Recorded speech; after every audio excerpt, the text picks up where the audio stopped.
Next, many Chinese are heading home for the holidays, but some aren't. BON's Steffi Chung now takes us to one popular travel agency here in Beijing to find out where exactly they're going. Millions of Chinese will be heading home for Chinese New Year, the majority of which will be traveling via the country's rails. But a wealthier population means that the travel sector in China is developing rapidly, and trends show growth in tourism during the Spring Festival. Living standards have improved now, but we don't usually have much time to go on vacation because of work.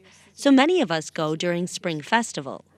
Instead of going home to Hangzhou this year, Zhang plans to visit the southern province of Hainan, known as China's Hawaii, with her husband and 2 kids. She's booking her entire travel plans through Guolu, or the China International Travel Services Agency, or CITS, located in Chaoyang District. Since we're not familiar with the destination, it might be more expensive to go there on our own, so finding a travel agency is more convenient.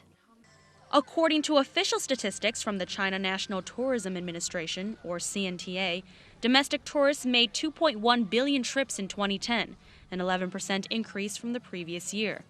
As for those going overseas, Beijing-based China Tourism Academy projected a record 65 million Chinese expected to have traveled abroad last year, 15% more than in 2010.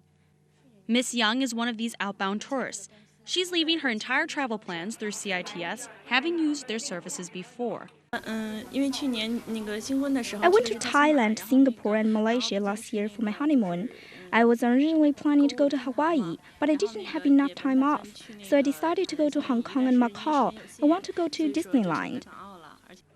Travel agent Liu Ping feels the demand for overseas travel and says the agency provides free consultation.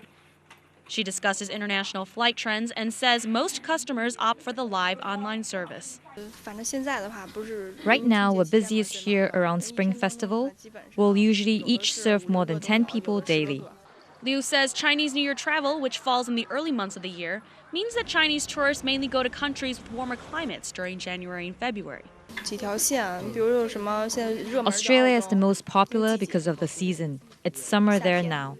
Around the New Year, other popular destinations are Europe, Japan, and Southeast Asian countries like Thailand, Singapore, Malaysia, and Indonesia. She says in her experience, Chinese travelers prefer package deals, like 10-day all-inclusive trips offered by the agency. The most expensive package is a 10-day trip to Australia, which ranges the equivalent of about $2,800 to $3,200 US.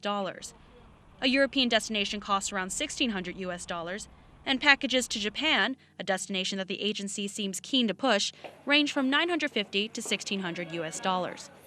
The agency's manager, Liu Qi, says Japan is one of the destinations to keep an eye out for. Last year, our agency assisted 2,000 to 3,000 people traveling to Japan.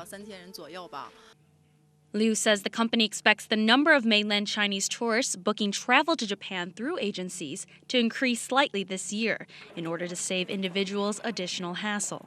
That's because new Japan visa rules released in October now require Chinese to show proof of booked flights and hotels as part of their visa application. Steffi Chung, BON. Another change in Japan's visa regulations is that Chinese tourists can now visit there for up to 30 days. Before, they could only stay for 15.